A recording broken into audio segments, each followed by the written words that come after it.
मैं चाहूंगा सलमान अली सागर जो कि प्रेसिडेंट यूथ सेक्शन से हैं कश्मीर में, आज मेरे साथ हैं। कश्मीर की यूथ के बारे में बात करेंगे, लेकिन सबसे पहले ये जानना चाहेंगे। आपका मैं स्वागत करता हूं सलमान जी, इस मंच पे आपने मुझे अपना बहुमूल्य समय दिया, क्योंकि किसी पार्टी के लिए एक स्टेट वाइज प्रेसिडेंट होना, कश्मीर प्रोविंस का प्रेसिडेंट होना, इतने लोगों से मिलना, लोगों की समस्याओं को जानना, उसके बावजूद जब इन्हें पता चला कि रेबल फाउंडेशन यहां पे है, इन्होंने तुरंत अपनी हामी हमें दी। और आज मैं लाइव सेशन में इनके साथ बहुत गर्वित महसूस कर रहा हूं और कश्मीर की वो छवि आपके सामने लाना चाहता हूं जो गोदी मीडिया कभी दिखाती नहीं है। हाँ जी, नमस्कार, सत श्री अकाल, सलाम और हेलो आप सभी को भाइयों। ये थे रेबल जो कि आजकल कश्मीर का अपना दौरा कर रहे हैं सलमान अली जी के साथ, जो कि यूथ प्रेसिडेंट हैं नेशनल कॉन्फ्रेंस के। नेशनल कॉन्फ्रेंस उमर अब्दुल्ला साहब, फारूक अब्दुल्ला साहब की वो पार्टी है जो कि जम्मू एंड कश्मीर की लार्जेस्ट पार्टी है। उसके यूथ प्रेसिडेंट सलमान अली जी के साथ रेबल अपना इंटरव्यू कर रहे हैं। आप लोगों को याद होगा कि पिछली वीडियो मैंने जो रेबल की डाली थी उसमें रेबल बाहर थे, बोट एसोसिएशन प्रेसिडेंट के साथ थे कश्मीर के। लेकिन क्योंकि कश्मीर में 3G 4G नहीं चल रहा है भाइयों, बाहर सिर्फ 2G चल रहा है, तो आपने देखा वो वीडियो क्वालिटी बहुत ही खराब थी और इस कारण से हम भी अपने चैनल पे पूरी वीडियो नहीं चला सके। इसी कारणवश रेबल ने यहां समझदारी दिखाई, अपनी सूझबूझ का एग्जाम्पल दिया और उन्होंने क्या किया कि सलमान अली भाई के साथ जो यूथ प्रेसिडेंट है नेशनल कॉन्फ्रेंस के, उनके ऑफिस में ये इंटरव्यू कंडक्ट किया है। उनके ऑफिस में वाईफाई है तो उनको 3G 4G की फैसिलिटी मिली है, तो उस कारण से इतनी डिफिकल्टी नहीं आ रही है। चलिए अब बिना समय नष्ट किए सीधे मैं लेके चलता हूं आपको रेबल और सलमान अली जी की ओर। दोनों बात कर रहे हैं काफी सारे इश्यूज पे, इंक्लूडिंग जो सलमान अली जी 6 महीना जो डिटेंशन में रहे, जब 370 लागू किया गया, उसके बाद जो 370 लागू क्या किया गया, जब हटाया गया उसके बाद, उसके बारे में और अन्य कश्मीर को लेकर के बातें सलमान अली जी कर रहे हैं।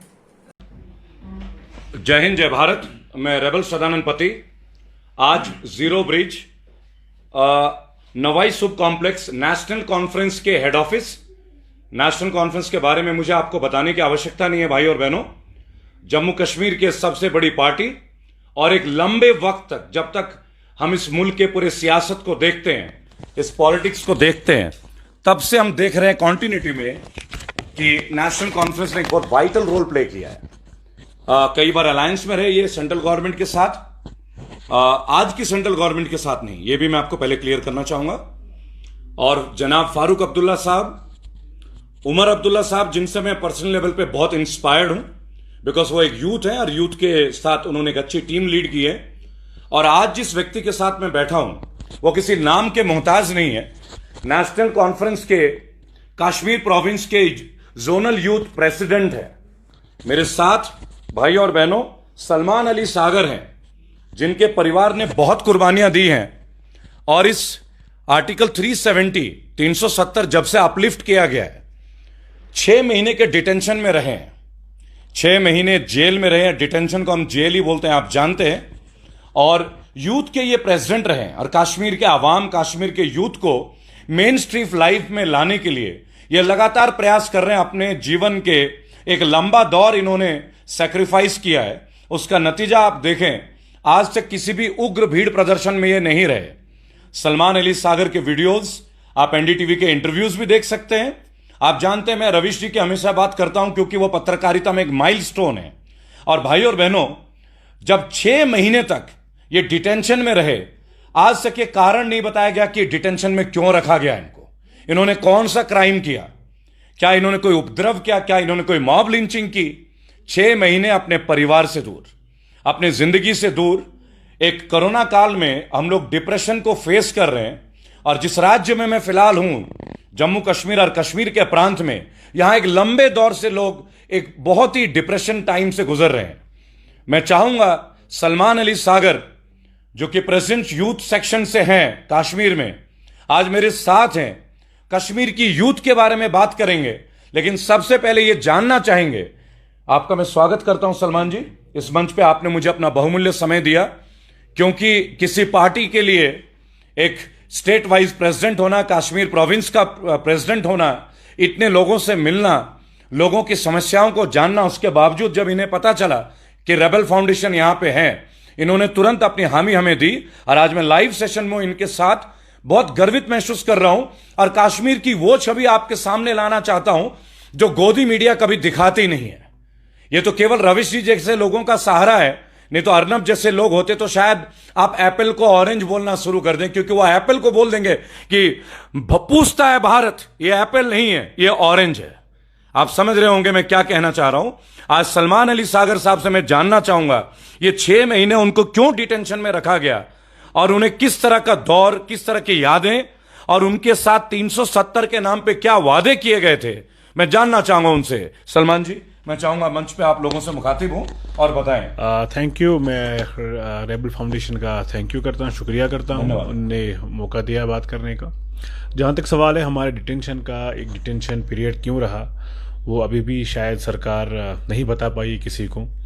अभी रिसेंटली लेटली महबूबा मुफ्ती जी को छोड़ा गया है जी, तो उससे पहले उमर साहब और फारूक साहब जैसे कदावर लीडर जो थे वो बंद थे जी। तो आज तक शायद पता नहीं चला है कौन सा जुर्म किया था उन्होंने, क्योंकि अभी तक उन्होंने हिंदुस्तान की सालमियत के लिए, यहाँ की सलामती के लिए, मुल्क की सलामती के लिए आज तक जो भी बन पाया है हर एक ने किया है, चाहे वो बड़ी लीडरशिप थी या छोटी लीडरशिप थी। लेकिन एक 5 अगस्त को जो धक्का लग गया, एक एंटायर मेन स्ट्रीम को जो ह्यूज ब्लो लग गया, तो उससे उस दिन से लेके आज तक वो शायद संभल नहीं पा रहा है, वो जो सिलसिला उस दिन शुरू हो गया है जी।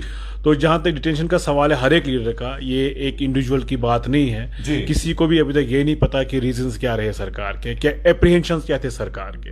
और अगर डेमोक्रेसी में, अगर एक डेमोक्रेटिक सेटअप में रिजनमेंट करना, अपनी बात करना गुनाह है, शायद हम उस गुनाह के लिए बंद थे।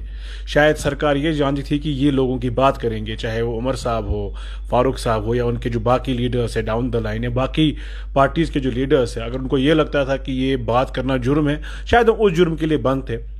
और शायद सरकार को 1 साल लगा कुछ लीडर्स को छोड़ने के लिए। आप जैसे कि मैं देखता हूं प्रोविंशियल प्रेसिडेंट है कश्मीर यूथ नेशनल कॉन्फ्रेंस के जी, और आप यूथ के साथ एक लंबा समय बिता रहे हैं जी। आप उनकी परेशानियों को भी जानते हैं, उनके परेशानियों का क्या सबब है आप वो भी जानते हैं। जब आर्टिकल 370 5 अगस्त 2019 में अपलिफ्ट किया गया, तो जाहिर सी बात है कि जम्मू कश्मीर के लोगों को भी कुछ वादे किए गए होंगे, आप लोगों से भी कुछ कहा गया होगा कि हम हटा रहे हैं तो आपको भी मुख्य धारा में लाएंगे। क्या इन 13 महीनों में, मेरा सबसे पहले एक सवाल है और उस सवाल के बहुत बेहतर जवाब आप मुझे दे सकते हैं, क्यों? क्योंकि करोड़ों लोग इस वीडियो को जब देखेंगे उन्हें यह पता होना चाहिए, आज मैं अगर लाइव आप आया हूं तो मैं इनके ऑफिस से लाइव हो रहा हूं, क्योंकि यहां वाईफाई है, ब्रॉडबैंड है। भाई और बहनों, किसी भी जगह कश्मीर में 2G के अलावा कोई सर्विस ही नहीं है। मैंने हाउस ओनर बोट एसोसिएशन की परेशानियों को उजागर किया, लेकिन वो ब्लर वीडियो आप देखेंगे उसमें क्लैरिटी नहीं है।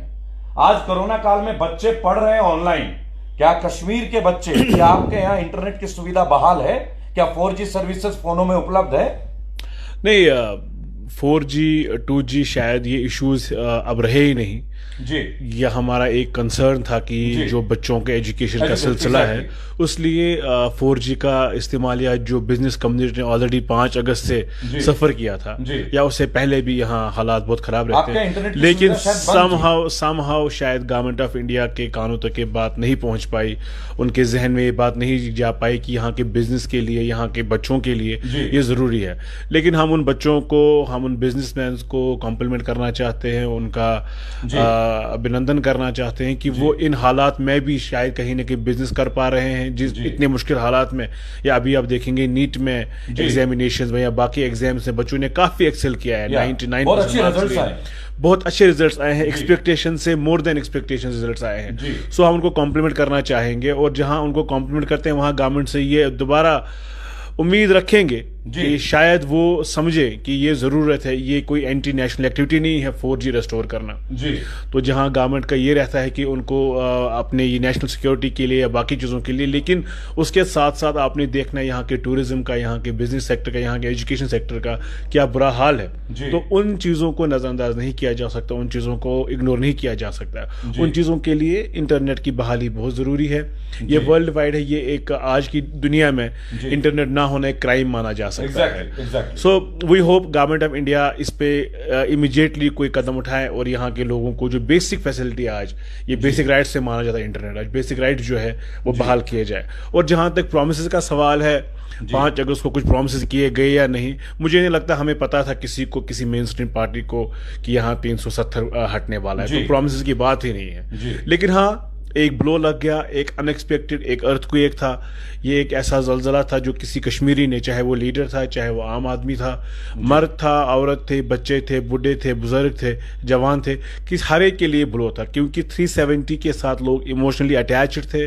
370 एक सेंटिमेंटल इशू था यहाँ, चाहे लोगों ने पब्लिकली कभी उसको सपोर्ट किया नहीं किया, लेकिन अल्टीमेटली ये बात ज़रूर थी कि 370 के साथ एक इमोशन अटैच्ड है, एक 370 के साथ एक सेंटिमेंट अटैच्ड है। लेकिन शायद गवर्नमेंट ऑफ इंडिया ये समझ नहीं पाई। मगर अगर आप हालात की ओर नजर डालेंगे, ये एक स्टेबिलिटी नहीं है यहाँ लोगों का रुझान नहीं है मेन स्ट्रीम की ओर। अगर आप चाहते हैं कि, अगर आप ये कहते हैं कि यहाँ लोगों ने कोई रिजर्वेंट नहीं किया, आप इससे अंदाजा लगा सकते हैं कि यहाँ पॉलिटिकल एक्टिविटीज नहीं हो रही है जी, लोग इंटरेस्टेड नहीं है। रीजन बीइंग, आपने मेन स्ट्रीम को इतना डाउन किया है, आपने मेन स्ट्रीम को इतना यहाँ मतलब डिमीन किया हुआ है। मेन स्ट्रीम क्रैश में नहीं कहूंगा मैं, ये कहता मेरा मानना यह है कि मेन स्ट्रीम इतनी डिमीन हो गई है जम्मू कश्मीर के लोगों की नज़र में। खास तौर पे हम नौजवानों की बात करेंगे, खास तौर पे हम इंटेलेक्चुअल तबके की बात करेंगे, खास तौर पे उनकी बात करेंगे जो डेमोक्रेटिक इंस्टीट्यूशंस पे यकीन रखते हैं। उनकी नज़रों में आज मेन स्ट्रीम इतना डिमीन हो गया है क्योंकि वो मानते ही नहीं है कि मेन स्ट्रीम की कोई चलनी थी हिंदुस्तान में। जी सलमान जी, मेरे क्वेश्चन होगा आपसे, आप चूंकि यूथ के प्रोविंशियल प्रेसिडेंट हैं और आप जानते हैं कि युवाओं की बात होगी तो रोजगार की बात जरूर होगी, क्योंकि यूथ अगर यहां से बच्चे ग्रेटर नोएडा, दिल्ली यूनिवर्सिटी, पुणे, चेन्नई, देश के कोने कोने में जाके 15 लाख, 20 लाख, 25 लाख रुपए खर्च करके एजुकेशन लोन लेके वो अपनी डिग्रीज लेके आते हैं। और लास्ट जब से ये डिटेंशन हुआ लोगों का, मास लीडर्स का हुआ, उसके बाद जब ये 13 महीना, this is the 14th month running since article 370 has been imposed और अपलिफ्टेड, बेसिकली मैं अपलिफ्टमेंट बोलूंगा कि 370 को अपलिफ्ट किया गया। क्या किसी तरह का, इन्होंने कहा था, जैसे कि यहाँ के आवाम मुझे बताती है, मैं लोगों से मिलता हूं लगातार 3 दिन में, मैं कई लोगों से, हजारों लोगों से मिल चुका हूं, सबने एक बात कहा कि जनरल आप लोग तो अरेस्ट हो गए थे, डिटेंशन में थे, आपको तो मीडिया के सामने भी नहीं आने दिया गया।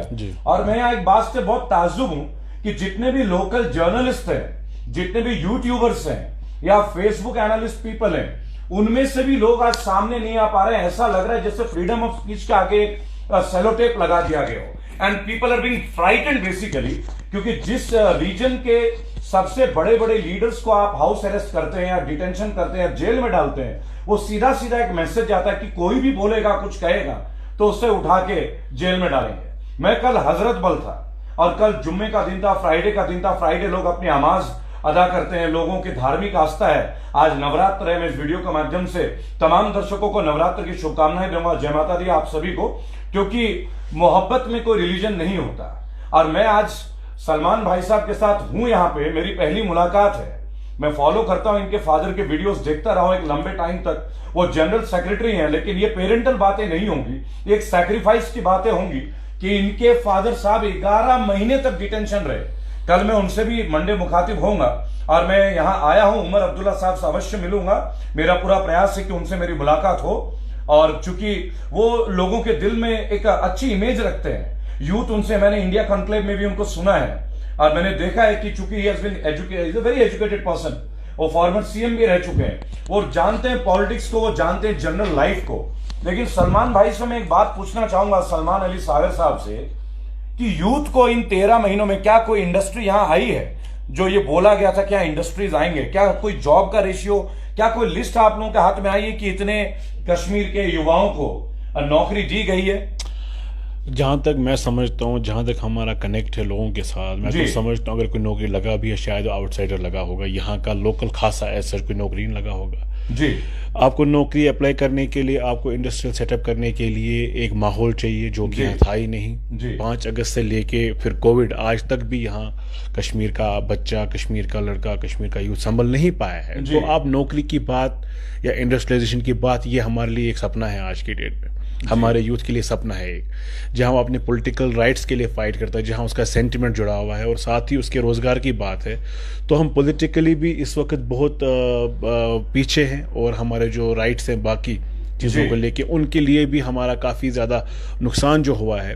हम उम्मीद करते हैं कि ये इस पर कोई ना कोई सिलसिला शुरू होना चाहिए जो आज तक नहीं हुआ है, ना ही एम्प्लॉयमेंट को लेके, ना ही इंडस्ट्रियलाइजेशन को लेके, ना ही बिजनेस को लेके, और एक जो पॉलिटिकल प्रोसेस की ज़रूरत है जम्मू कश्मीर में पोस्ट अगस्त 5, उस चीज़ को लेके। हाँ, अगर आप गिने चुने लोगों को, अपने एक फेवरेट जो आपके चुने हुए लोग हैं, अगर आप खाली उनसे सियासत करवाना चाहते हैं तो शायद वो हो सकता है, लेकिन एक जो पब्लिक रिप्रेजेंटेटिव्स, जो पब्लिक का सेंटिमेंट, जो लोग सामने आने, हर एक को मौका मिलना चाहिए बात करने का, अभी तक वो बात नहीं है। चाहे वो यूथ है, चाहे वो बिजनेस है, चाहे वो पॉलिटिक्स है, हर एक सेक्टर जो है जम्मू कश्मीर में वो 5 अगस्त का खमियाजा भुगत रहा है। और अभी तक, आज की डेट तक, अक्टूबर 2020 तक अभी तक वो बरकरार है। कोई भी उम्मीद जो थी कि कुछ ठीक हो जाएगा, अभी तक वैसा कुछ हुआ नहीं। इस वीडियो के माध्यम से मैं एक बात और आप लोगों से बताना चाहूंगा कि बहुत सारे लोग हैं जो बात करते हैं जम्मू कश्मीर की। मैं उनसे एक बात और बताना चाहूंगा कि कश्मीर में तो 370 आर्टिकल 370 अपलिफ्टमेंट हुआ है, लेकिन रेस्ट ऑफ इंडिया में अगर आप जाएं, एक बहुत वोलाटाइल सिचुएशन है कि कोई भी कुछ कहने से डर रहा है। जर्नलिस्ट, सारे तमाम नेशनल मीडिया चैनल, आज यहां पे कोई भी मीडिया चैनल, नेशनल मीडिया के लोग नहीं आ रहे हैं। आप देखिए, रूबिका लियाकत एबीपी न्यूज हो, चाहे अंजना सिंह हो आज तक न्यूज हो, चाहे रजत शर्मा जिनकी जनता की अदालत इतनी बड़ी हिट प्रोग्राम रही है, आप वो जनता के बीच क्यों नहीं आते, वो कश्मीर क्यों नहीं कश्मीर के लोगों से मिलते। हाँ, हम एक आध वीडियोस देखते हैं अजीत डोभाल जी का, जब ये आर्टिकल 370 का दौर था कि वो बिरयानी खाते हैं, तो देखिए उनका बिरयानी खाना एक वीडियो फुटेज बन जाता है। मोदी जी का कुछ कचरा उठाना वीडियो बन जाता है, मोर के साथ बैठना वीडियो बन जाता है। क्यों ना आप उस वीडियो को दिखाएं जहां मैंने कल आप सबों को एक बात बताया कि यहां पे एक जगह है खमरवानी, वहां पे कुछ यूथ ने बगैर सरकारी मदद के एक स्टेडियम बना डाला, जिसमें पूरा सपोर्ट सागर भाई का रहा, सलमान साहब का रहा, और इन्होंने कंप्लीट उस ग्राउंड को, आप इसके लिए विभिन्न चैनलों को देख सकते हैं। मैं बताना चाहूंगा, आप देख सकते हैं लोकतंत्र टीवी को, आप देखें पल पल न्यूज चैनल को देखें। मैंने भाई और बहनों कभी नहीं बोला कि आप मेरे पेज को देखो या शेयर करो, मैं तो आपके लिए हूं और मैं कड़वी जुबान का आदमी, मैं तो सीधी बात करता हूं। आपको अगर लगता है कि सच्चाई में दम है तो आप देखेंगे, शेयर करेंगे। आपको अगर लगता है कि सच्चाई कहीं और दिखानी, मैं वहां भी जाऊंगा। कश्मीर आने के लिए मुझे सभी ने मना किया।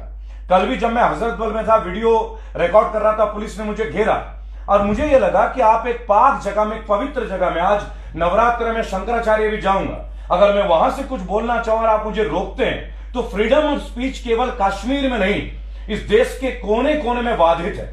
आज हर कोई डर रहा है, कोई यूएपीए लगा जाए, अनलॉफुल प्रिवेंशन एक्ट आपके ऊपर लागू हो जाए, आप कुछ भी बोला आप देशद्रोही साबित हो जाते हो। You are termed and quoted as urban naxalite, and this guy who is sitting beside me, मेरे साथ हैं, ये जो व्यक्ति 6 महीने डिटेंशन में रह के आए हैं, एक पीसफुल व्यक्ति जिन्होंने आज तक कोई उग्र प्रदर्शन नहीं किया, जिनके ऊपर किसी तरह इस तरह के मुकदमे नहीं रहे, क्या कोई ये जवाब दे सकता है? क्या माननीय सुप्रीम कोर्ट इस बात का जवाब दे सकती कि यूथ के लीडर को, जिन्होंने कोई भड़काऊ भाषण नहीं दिया आज तक, उनको आप 6 महीने तक पीएसए के अंदर, चाहे किसी भी आर्टिकल के अंदर बंद करते हैं, और उसके बाद आप ये उम्मीद कर सकते हैं कि तमाम युवा जो है आपसे मोहब्बत करें या कमल से मोहब्बत करें? अगर मोहब्बत के लिए आप लोगों को डर दिखाओगे, उनके जहन में डर दिखाओगे, तो मैं एक बात आपसे कहना चाहूंगा, there are 2 shades of life, number 1 is guns, number 2 is roses, whichever you have to choose, that is your own selection, ये आपका चॉइस है, आप क्या चुनते हैं। पर एक बात याद रखिएगा,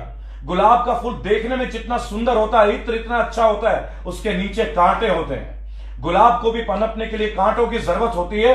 कश्मीर के आवाम एक गुलाब की तरह है, लेकिन क्या हमेशा उनके रास्ते में कांटे रहेंगे? इस वीडियो के माध्यम से एक सवाल है, और मैं सोमवार को अली मोहम्मद सागर साहब से भी मिलूंगा, जो कि जनरल सेक्रेटरी हैं नेशनल कॉन्फ्रेंस के।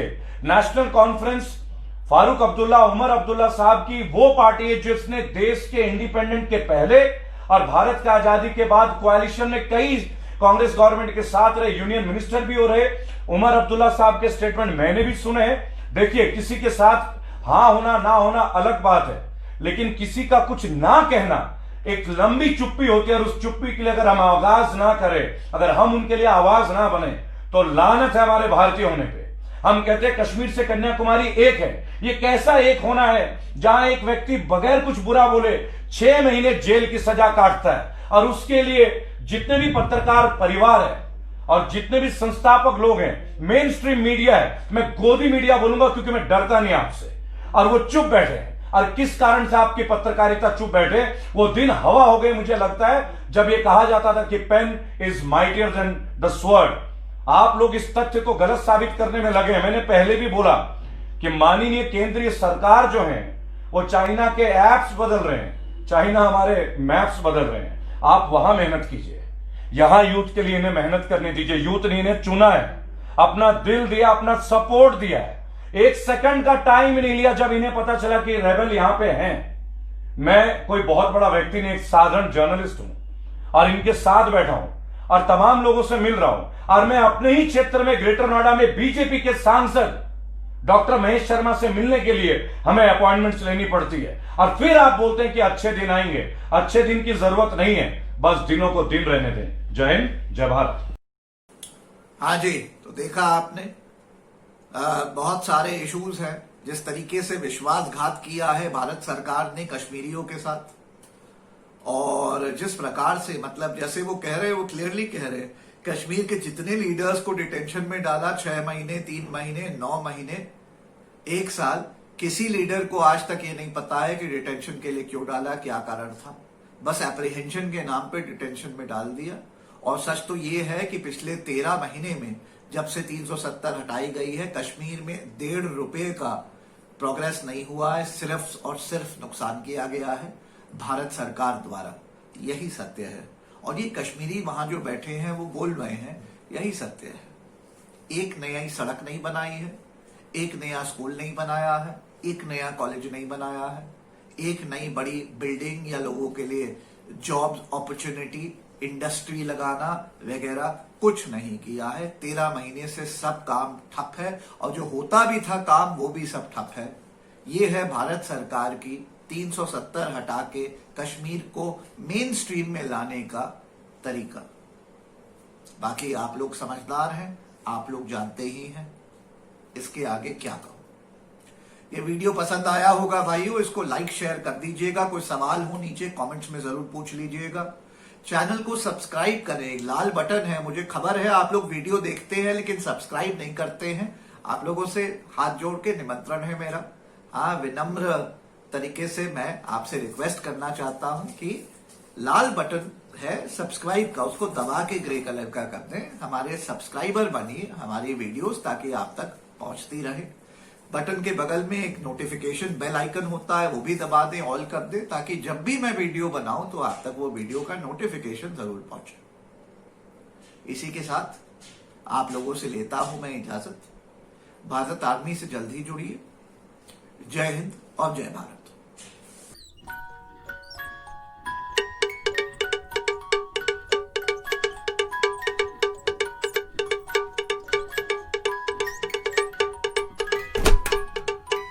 जोर से बोलो सब लोग।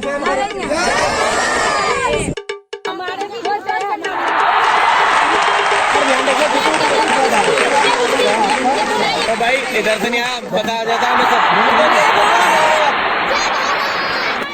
लिखा हुआ इसका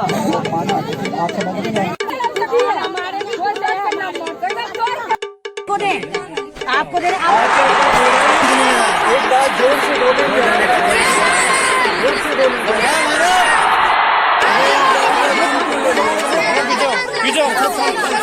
पहले जय भारत बोलिए।